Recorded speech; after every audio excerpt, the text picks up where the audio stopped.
Hello everyone, मैं हूं doctor Surabhi Solanki और आप देख रहे हैं मेरा चैनल डॉक्टर सुरभि की प्रेगनेंसी टिप्स। आज इस वीडियो में हम बात करेंगे अनवांटेड 21 डेज टैबलेट्स के बारे में। इनके यूजेस क्या हैं, इस दवाई को सही तरीके से लेने का तरीका क्या होता है, इसके कॉमन साइड इफेक्ट्स क्या होते हैं, किन कंडीशंस में आपको ये टैबलेट नहीं यूज करनी चाहिए, ये सारी बातें आज मैं आपको इस वीडियो में बताऊंगी। तो चलिए वीडियो को शुरू करते हैं बिना किसी देरी के।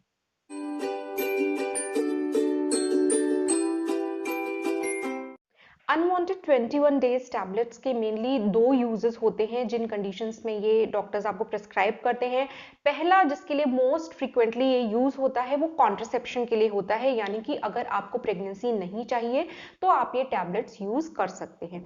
इसके अलावा जो दूसरा यूज होता है इस मेडिसिन का वो है अगर आपको इरेग्युलर ब्लीडिंग हो रही है, हैवी पीरियड्स हो रहे हैं या पेनफुल पीरियड्स हो रहे हैं, तो उस कंडीशन में भी आपको ये मेडिसिन डॉक्टर्स प्रेस्क्राइब करते हैं, जिससे कि आपके जो पीरियड्स होते हैं वो रेगुलरली आने लगते हैं और उनका फ्लो भी जो है वो थोड़ा लाइट हो जाता है और आपको पेन भी कम होता है। तो इस तरीके से इसके दो मेन यूजेस होते हैं, एक इरेगुलर पेनफुल और हैवी पीरियड्स को रेगुलराइज करने के लिए और दूसरा जो मोस्ट फ्रीक्वेंट यूज होता है वो कॉन्ट्रासेप्शन के लिए होता है, यानी कि प्रेगनेंसी को प्रिवेंट करने के लिए। इस वीडियो में मेनली इस मेडिसिन का कॉन्ट्रासेप्शन के लिए जो यूज है उसके बारे में बात करेंगे। तो ये मेडिसिन जो होती है कैसे लेनी होती है वो मैं अभी आपको बताऊंगी वीडियो में ही। पहले मैं आपको बता देती हूँ कि ये करती क्या है, इसका असर क्या होता है आपकी बॉडी पे और कैसे ये प्रेगनेंसी को प्रिवेंट करती है।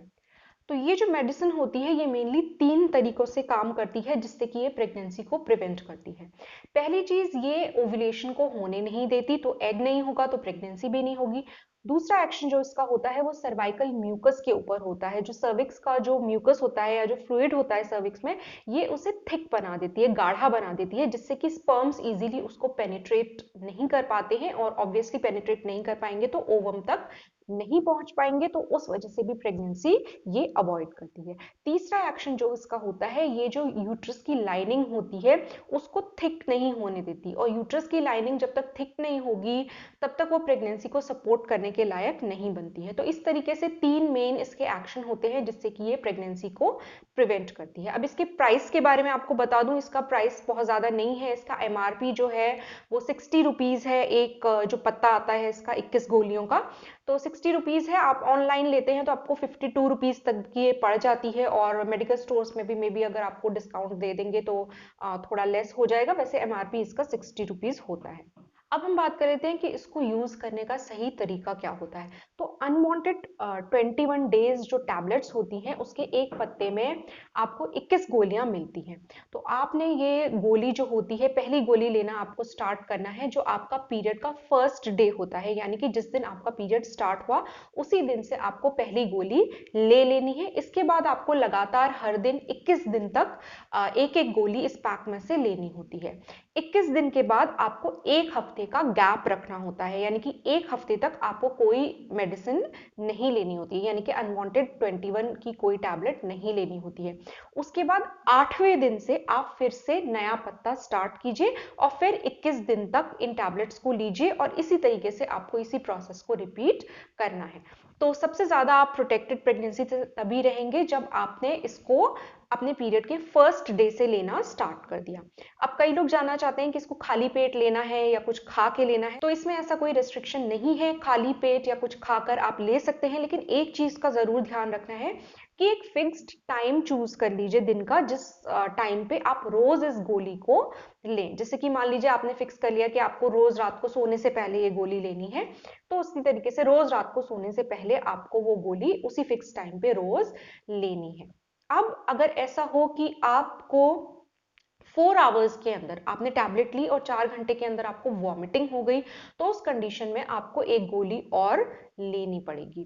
दूसरी कंडीशन क्या हो सकती है कि अगर आप किसी दिन भूल गए इस मेडिसिन को लेना, टैबलेट नहीं ली आपने, और तो जब भी आपको याद आए आप उसको ले लीजिए। 1-2 घंटे के बाद आपको याद आया कि अरे मिस हो गया टैबलेट लेना, तो आप टैबलेट को ले सकते हैं। लेकिन अगर 12 घंटे से ज्यादा हो गया है और आपने टैबलेट नहीं लिए, 12 घंटे बाद आपको याद आ रहा है कि आपको टैबलेट लेनी है, तो आप टैबलेट ले लीजिए, लेकिन उसके बाद आप 2 दिन तक एटलीस्ट एक्स्ट्रा प्रिकॉशन के लिए आपको कॉन्डम यूज करने चाहिए, अदरवाइज वहां पे प्रेगनेंसी का थोड़ा रिस्क जो है वो बढ़ जाएगा। तो इसीलिए कहा जाता है कि एक फिक्स टाइम चूज कर लीजिए और उस फिक्स टाइम पे आपको रोज ये टैबलेट लेनी है, क्योंकि अगर आपने मिस कर दिया तो फिर वहां पे फिर आपका प्रेगनेंसी का थोड़ा रिस्क बढ़ जाता है, जिस तरीके से मैंने आपको बताया अभी। अब हम इस मेडिसिन के कॉमन साइड इफेक्ट्स के बारे में बात कर लेते हैं। जनरली क्या होता है, कुछ लोगों को इसकी वजह से नौजिया होता है। नौजिया मतलब होता है जी मिचलाना, उल्टी आने का मन करना, सर में दर्द होना या ब्रेस्ट्स में पेन होना, और या फिर थोड़ी सी इरेगुलर ब्लीडिंग या स्पॉटिंग आपको पीरियड्स के बीच में हो सकती है। तो ये कॉमन साइड इफेक्ट्स होते हैं इस मेडिसिन के।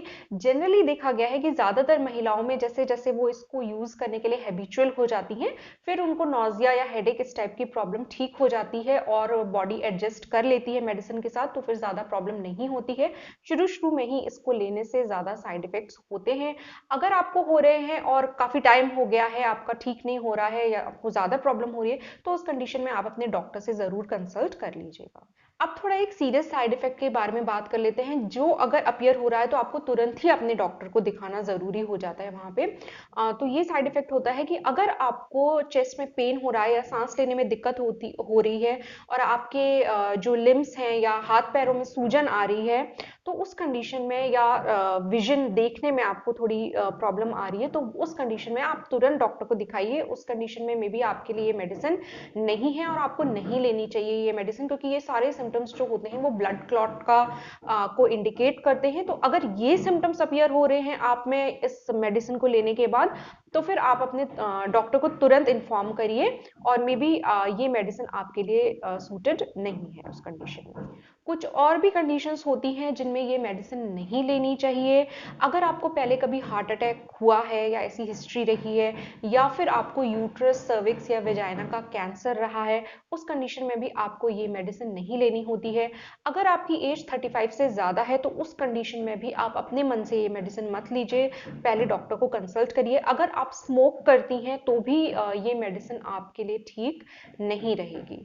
दूसरी चीज़ जो आपको अपने डॉक्टर से ज़रूर बतानी चाहिए, अगर आपका किसी और डिजीज़ का ट्रीटमेंट चल रहा है, लंबा इलाज चल रहा है, कोई और मेडिसिन आप ऑलरेडी ले रही हैं, तो आप अपने डॉक्टर को ज़रूर बताइए कि आप ये मेडिसिन ले रही हैं, क्योंकि कई मेडिसिन ऐसी होती हैं जिनके साथ ये जो मेडिसिन है यानी कि अनवांटेड 21 डेज, ये ठीक से वर्क नहीं कर पाती है। तो ये मेडिसिन आपको उतना अच्छा प्रोटेक्शन नहीं दे पाएगी प्रेगनेंसी से। तो इसलिए अगर आप कोई मेडिसिन रेगुलरली यूज करें तो वो भी आप डॉक्टर को बताइए, ये ज़रूरी होता है। इसके अलावा अगर आप ऑलरेडी प्रेग्नेंट हैं तो आप बिल्कुल भी ये मेडिसिन मत लीजिए। अगर आप बेबी को ब्रेस्ट फीड करा रही हैं तो उस टाइम पे भी आपको ये मेडिसिन नहीं लेनी है। अगर आप में ये कंडीशंस नहीं है जो मैंने आपको अभी थोड़ी देर पहले बताई, तो आपके लिए ये जो मेथड है यानी कि अनवांटेड 21 डेज मेडिसिन को यूज करने का, ये कॉन्ट्रासेप्शन का एक काफी अच्छा और रिलायबल मेथड होता है। अगर आप एज अ कपल कॉन्डम नहीं यूज करना चाहते या कोई और रीजन है, तो आप ये मेडिसिन जो है इसको इफेक्टिवली यूज कर सकते हैं एज अ कॉन्ट्रासेप्टिव। तो होपफुली आज का ये वीडियो आपको कुछ अच्छा लगा होगा, काम का लगा होगा। अगर अच्छा लगा है तो वीडियो को लाइक कीजिए और मेरे चैनल को सब्सक्राइब कीजिए। मैं आपसे मिलूंगी अपने अगले वीडियो में, तब तक के लिए अपना ख्याल रखिए।